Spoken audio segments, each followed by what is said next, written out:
What's going on, y'all? It's J Small Reviews here, back at it again with another video. As you guys can see by the title, we are about a week and a half out from King of the Dot BlackOut8. And I don't want to wait up until the day before so to do the predictions, or really there's not predictions to do with this event is kind of the thing. I will be predicting here Nitty versus Illmac, as well as Geechee versus Hallahan. I probably didn't put in the title. But a little talk about the main events, and then I want to give my top 5 blackout announcements. So I'm just going to give the 5 people that they've announced that I'm most excited to see, given that outside of these main events, we have no idea who's facing who. You know what I'm saying? So not going to do a whole mix and match card builder and things like that, but I am going to give you guys a little insight in the battlers that I think could really break out and have some of the best performances on here, kind of depending on the matchup they get. But first, really just want to talk about the main events. Like I said, quickly, Geechee versus Hallahan. Funny, you know what I'm saying, for those that are really into King of the Dot history, obviously we know how much of a legend Hallahan is when it comes to that brand. I think for many fans, Hallahan is kind of crazy. They either don't really resonate with his style, you know what I'm saying, and the full encompassment of battle rap, or really the fans that don't know him, you know what I'm saying? I mean, it's been a very long time since Hallahan was like an active battle rapper, you know what I'm saying? Trying to think when it really stopped, like around 2013, 2014. I think the Cortez battle was one of the last few, and then Clips on World Dom. So doesn't battle often. Geechee coming off of one of the biggest wins of his career, and one of the biggest wins this year in battle rap over Easy the Block Captain. Coming into this, I think you get a little bit more of a reserve Geechee, you know what I'm saying? I'm not going to say a bad performance, but you're not going to get a tactician 3-round massacre like that. But he also has had a really good record on King of the Dot for the most part. Really did good against Ice, really did good against Big K. We're going back to when he battled Saint, you know what I'm saying, with some of the original, wow, who is Geechee Gotti type of material. So he always gives King of the Dot a good show. You can bet on him at least doing that. So I have him beating Hallahan, very clear. And then Nitty versus Illmac is extremely, extremely interesting. I think it's one of the best battles that's going to happen this year. True super mega match in my opinion. Super respect for Illmac.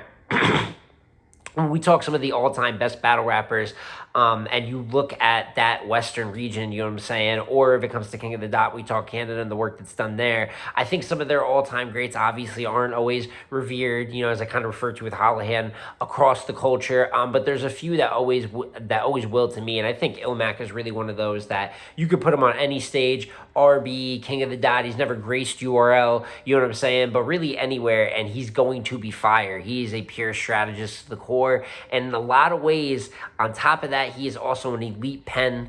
His third versus Big K really tells you all you need to know in terms of creativity, concepts, imagery, the way that he broke down A-Word as an angler. He's an all-around talent. And that's the type of guy that you want to send at Nitty, who right now is just ridiculous, you know what I'm saying? Coming off of a Champion of the Year run, having a year really to rival that so far, had a fantastic year. Jazz and Summer Madness in a week span, both of those versus Ace, both good performances. The Young Grizz battle, you know what I'm saying, was really good. Some underrated work on his own league and some other smaller leagues. It's so tough, man. A pen matchup to the core, and I find it hard to bet against Nitty right now, even with the fact that Illmac's style, I do think, is the specific style that could really give Nitty issues. He can match him in the pen and creativity aspect, but also can do all the other things, you know what I'm saying? But I think that Nitty, where he's at, he's just been writing such good material, and he's going to have proper prep, right? He's got that month break after Jazz and Ace. I think you get an amazing battle, debatable, possibly classic, but I'm going Nitty 2-1 edge.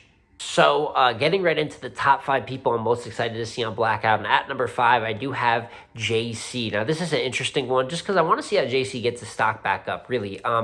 Following Surf and Hustle, won't rehash all of it, but we know he went from looking like for the front runner for Cody to the way that things ended up dropping out for him matchup-wise. And just because people have introduced the question, it's not about this topic, but they're always like, JC and Lux, there's always going to be little hints of it, right? Because it was just so wanted at a point in time. And, how could JC get his stock back up? Well, he does have Reed coming up on Battle Academy. I think that's a good look for him, definitely. He's got possibly a big, we don't know what opponent he's got. It could be a big opponent, could be a style clash, could be a lower level opponent. could be a big opponent in a style clash. Like, who knows? And then he called out Hallahan. Now, I don't know the likelihood of that going down, but point is that there's a lot of battles here that kind of are like making sense, you know what I'm saying, lining up. And I think that's a big thing. I think he's been good this year. I did have him losing the Klutz pretty clear, not going to lie. But I thought him an EK one-rounder was dope. And if he has something good here, which he's very capable of, he's been on every league before, been on King of the Dot as well. And he puts something up good here, does good versus Reed. I could see him building momentum up and really just getting back to like the stock that a guy of that talent should really always be at. I think he's went through maybe his worst career dip, you know what I'm saying? So it would be good to see him get back in the fold of things. And either way, it's JC, very talented. He hasn't been outside as much as he's been in other years this year. So it's always good to see him. At 4, next guy I got to talk about is Mike P.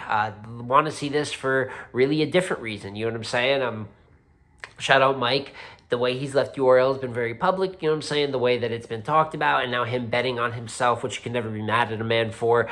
And he's started off on a pretty good run, in my opinion. He's got the Rosenberg battle, which I thought worked out really well. I personally had Rosenberg edging the battle, but the consensus has Mike. I'm probably going to go forward addressing it as a Mike win, because you got to give respect, you know what I'm saying, when the results come back to you that way. Granted, though, I personally have Rose, but you can't always let what you personally think defeat, you know what I'm saying, an overwhelming consensus. Shout out Easy fans. With that being said, very, you know what I'm saying, funny, and he was in the trenches, but that was a really good battle. Then you get on here to BlackOut, and I think he could have a big opponent. People have been asking for Mike on King of the Dot, and I did like his Mad Flex battle. I will say, you know, it was on Stay Forever, a little bit of a different feel of the card, and I do think it took away a little bit. I don't think it was like the craziest battle. I always thought that Mike and Mad Flex could be like insane, but you get another big opponent here, and I think the King of the Dot crowd will just appreciate him. Ryan pocket heavy, right, which is always going to get a lot of love on King of the Dot. And on top of that, which I hope he brings, depending on his opponent, Mike is a great angler. And I think he's kind of left the angles behind a little bit. And I always have thought that's one of the biggest strong suits of his game. So I'd love to see the great, you know, technical rapping, powerful. I know he's big on, like, getting the haymaker now. And he's going to get haymakers no matter what for the most part. He's extremely talented.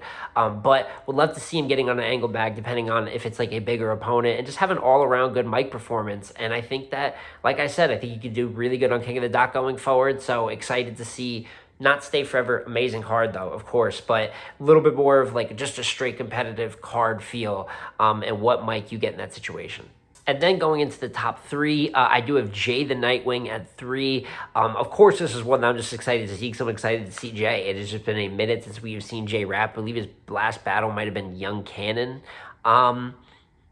When he was getting after it, we're talking the twerk battle, the Suge battle, and really a half battle that he could have won if he did not choke in that 3rd round. I thought the material in the 3rd was fantastic, but a guy who looked destined for top tier. And then motivation, you know, plays a factor into it. I guess the ebbs and the ups and downs of battle rap. And now we get him back here, you know what I'm saying, on Blackout. I do not remember him battling on King of the Dot in the past. I could be wrong, but if not, I know his style is universal, can translate anywhere, so one of one and unique.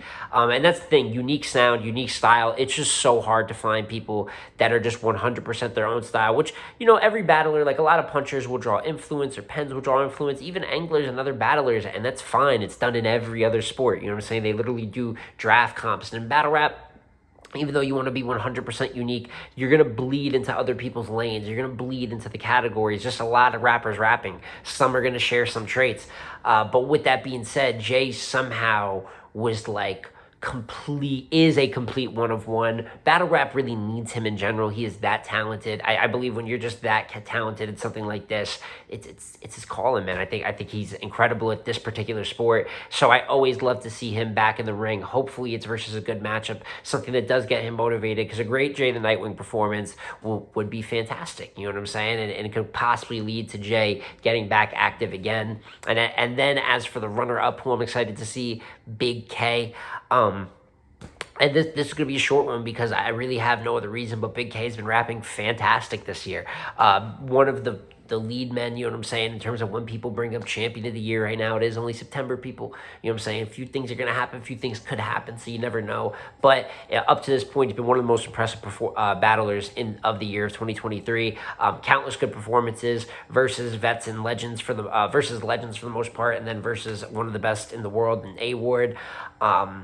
So what more can I say? I want to see what he continues to do. He's been great in 2023. I expect him possibly to just keep being great here. And if I'm expecting that, then I'll be excited to see it. And then that leaves me with my number one, who am I most excited to see out of all these announcements on Blackout? And that is Real Sick. Real Sick already has appeared once at King of the Dot in the 2-on-2, also on the Stay Forever card, and he lit it up. And I've just always thought, same way with Mike, but really to another degree, that Real Sick is going to be incredible on King of the Dot. I really think that he is, just when it comes to pure rapping, he's almost nearly like a special talent. And I know that hasn't always turned out in wins and losses in his actual streak, but if you just look at the way he raps, similar in a way to Jay the Nightwing, he just has his own style. You know what I'm saying? I don't hear Real Sick and really think of a million and I know people have loosely just drawn disaster comparisons and stuff, and to me that's silly. I think he's a man that completely has his own style, punches more in between, just a different rapper, and extremely great angle base. Something else that I said does really good on King of the Dot. You know what I'm saying? I think angles, I think pure rapping are two things that can really get over, as well as comedy. You know what I'm saying? But I'm just excited. Hope it is a big matchup, because while he was amazing, that was just a 2-on-2. Now imagine him in like a high-level, top-tier 1v1 matchup where like it is strict competitive feel, and you could get one of the best versions of Real Sick that we've seen. And for me, that has me extremely excited to see him on the BlackOut8 card. And that is my top 5, really my whole BlackOut8 synopsis. My top 5 guys announcements I'm most excited for and people to perform. Like I said, a lot of this is depending on, I'm really hoping these guys have top matchups, right? Like, there's always going to be like big matchups on Blackout. There's going to be a little bit of a mix. There's going to be some like style clashes, but I'm hoping everyone up here has got something that's a little bit like one of their bigger matches on the year, and I want to see how they perform. Always great to see King of the Dot back as well, throwing big events. I think they're great for the culture. Shout out to the season. I thought the season was a good concept. I don't know if I just speak for me, but I would really, if they can give us 2 to 3 big events per year, if they're easing in, like if we could get just King of the Dot in like mass in a 12-month span, that's just healthy. You know what I'm saying? King of the Dot's healthy for the culture, opens up so many doors, so much love for organic. It's just, there's a reason they're considered one of the big 3, and they haven't even, you know, they've been semi-active with everything that COVID put them into position-wise. They're just that key to the culture. So amazing to see the Blackout series back. Extremely excited for it. You guys let me know in the comments down below, who are you most excited to see? Let me know your opinions on the main event, Nitty, Illmac, you know what I'm saying, Geechee and Hallahan. And then let me know, what are you most excited to see, just particular performer-wise on Blackout? Who do you expect out of those, what was it, 2022 announcements? Who do you expect to be the one performance that everyone is walking away kind of in awe by and extremely impressed? I would love to hear your guys' opinions down below. But it's been J Small Reviews again, y'all. Like, comment, subscribe. I'm going to catch you on the next one, man. Peace.